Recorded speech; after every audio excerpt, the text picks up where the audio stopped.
Après la disparition brutale d'Amadou Gon Coulibaly, candidat désigné du RHDP à la présidentielle de 2020, les appels pressants pour qu'Alassane Ouattara revienne sur sa décision du 5 mars dernier à Yamoussoukro se multiplient. Après les chefs d'Anne du Tompki et la région des Savanes, c'est au tour de l'association des cadres originaires du Centre pour le développement militant du RHDP, en abrégé ACDR-HDP, de prier le président de la République de se faire violence en acceptant de revenir sur son engagement.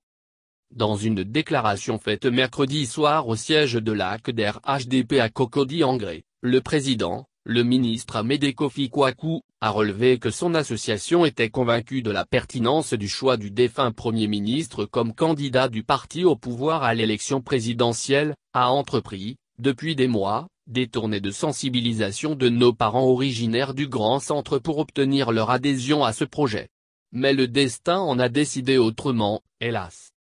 L'ACDR-HDP, consciente des enjeux de cette élection présidentielle pour la Côte d'Ivoire, et considérant que le RHDP doit poursuivre les chantiers de développement engagés depuis 10 ans, dans la paix et la stabilité, prie le président Alassane Ouattara, président du RHDP, de se faire violence en acceptant de revenir sur son engagement de ne pas être candidat à l'élection présidentielle du 31 octobre prochain, a plaidé le maire de Divo qui avait à ses côtés le ministre, Jean-Claude Kouassi, comme constaté sur place par Kouassi.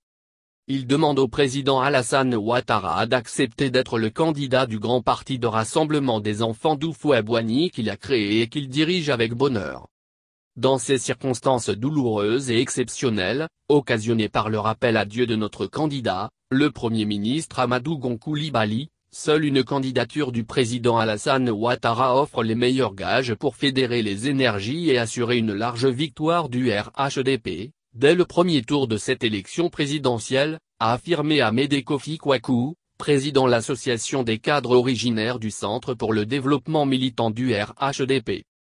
Pour rappel, l'actuel chef de l'État avait déclaré le 5 mars 2020 devant les deux chambres du Parlement qu'il ne sera pas candidat à l'élection d'octobre prochain et qu'il allait transférer le pouvoir à une nouvelle génération. Va-t-il respecter sa parole ou évoquera-t-il un cas de force majeure suite à la disparition brutale de son dauphin désigné ?